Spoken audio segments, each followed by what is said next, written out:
super fans, so welcome back to yet another episode of hashtag sharing is caring with me, Lea Waithera, and I'm here back again with another interesting and informative video.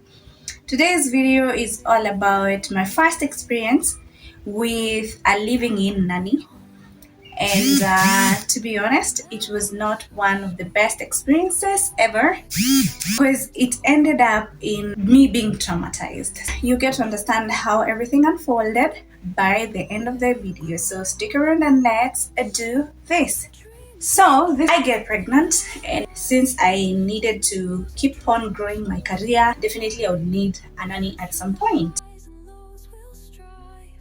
Don't worry, I was organizing my clothes.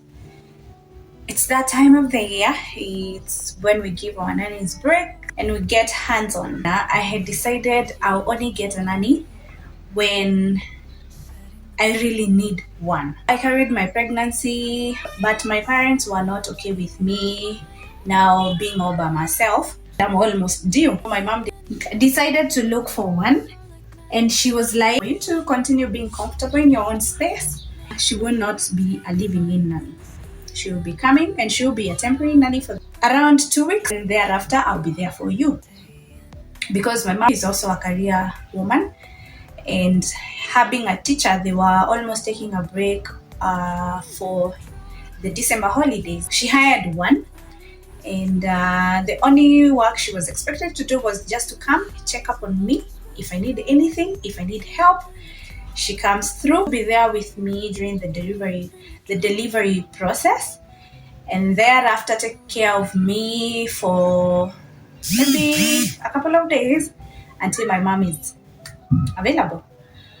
So baby comes, fast forward, here comes time for me to go back to work, and the only nanny I could get on a short notice was a day bag. The only issue I had was anxiety in the morning before leaving for work.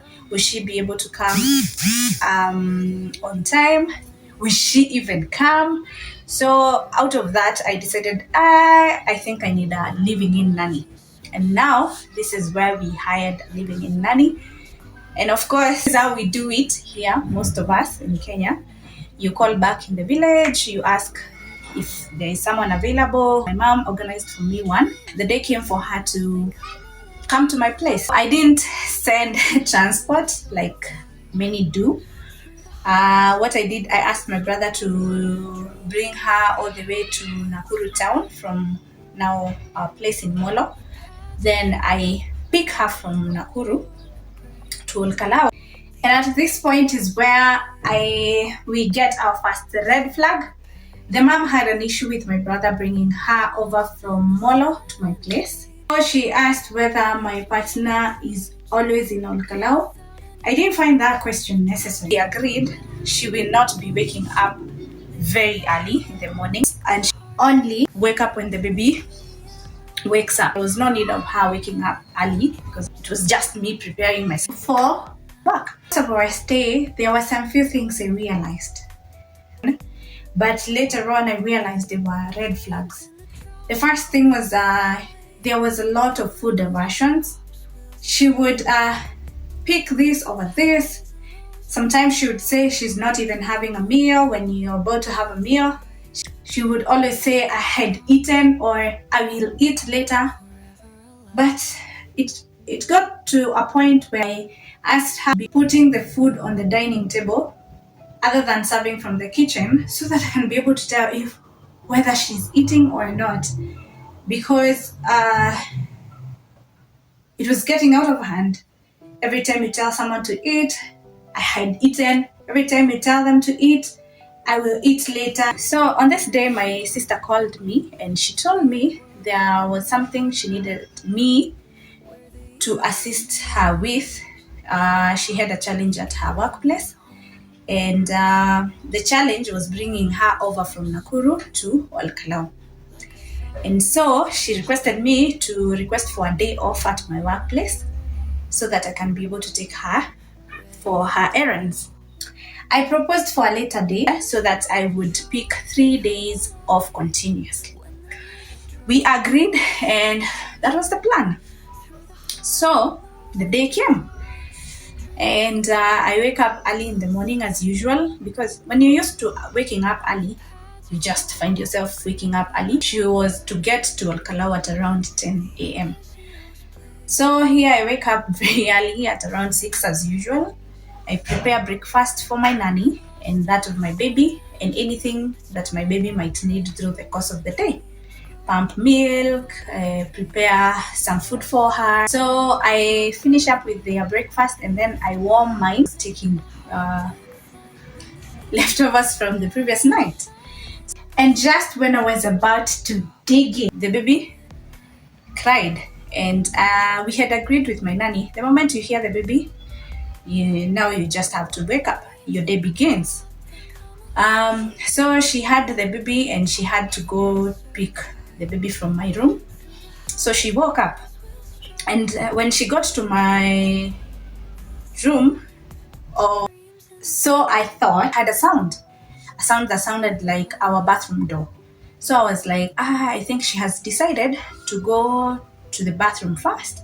So let me just go pick the baby, and so that she stops crying, because she was still crying. So when I went into my room, I found my nanny kind of leaning. I'll insert a picture over here of the position that she was in. And I didn't, it didn't cross my mind something could have happened.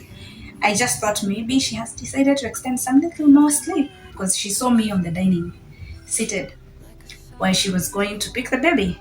So I call her name and then ask her, why are you continuing to sleep? And the mosquito net has dropped, and it's suffocating the baby. She didn't respond.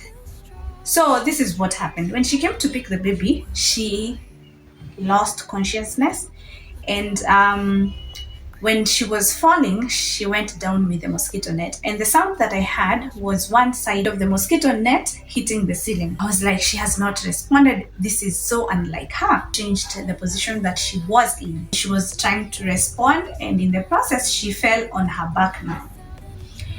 So she was leaning on the closet. She was breathing. It was as if she was struggling. She was making some groaning sounds, and I could not see the black part in her eyes. I could only see the white parts. Hands and the legs were moving, but involuntarily. Immediately, I dashed out and outside to seek for help. One of my neighbors was a colleague of mine, and one thing I was sure about, the wife was also nursing, and she had not gone back to work as well. So I was so sure she was at home. But luckily enough, also, it happened that the husband was on leave. So I go call out for help. The husband responds, running to my house. So when we got to my house, he was like, which way do we go? And then I was like, to my bedroom, because the houses were similar in structure. So I was like, to my bedroom.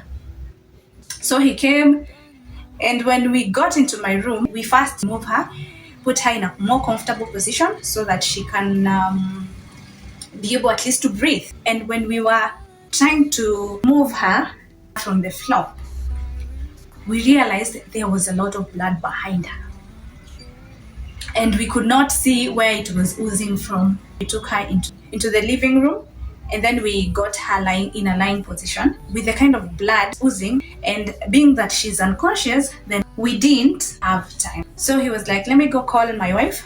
You try and to figure out where the blood is coming from.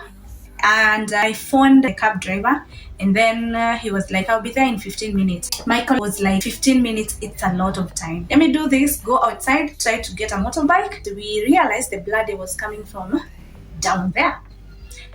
So in her private parts, we decided to use lessons to wrap her. Immediately after, my colleague came back real quick with the rider.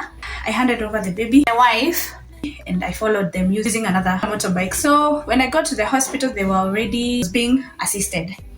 So when I got there, they were like, "Did you know she was pregnant?" And then the nurses now. And then I was like, "No, I had no idea." She had not communicated. I was asked to do some payments so that they could proceed in assisting her, which I did. And then now after she became responsive, we were told to go for an ultrasound. Thereafter, she was given some medication that she was to take for a couple of days.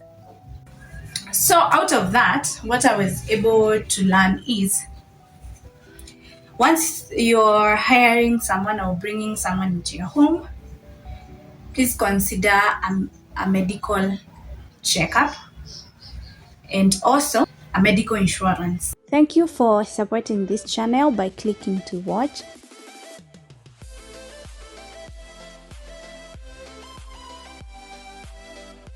To continue supporting this channel even more, you can like, share, comment, and above all, subscribe. And to get the latest of our videos, you turn on the notification bell so that every time we upload a video for you, you get notified. So let's do this together.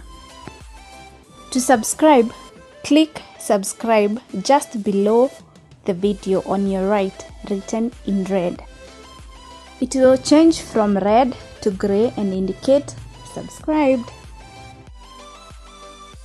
To turn on the notification bell, click on the bell still on your right, then choose your preferred notifications.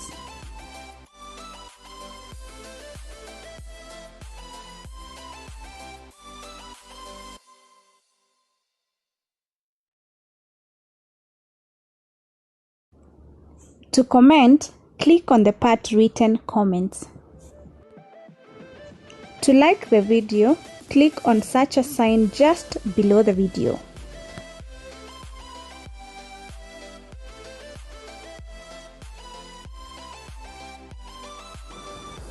To share, click on such a sign indicated share, then choose through which platform you want to share.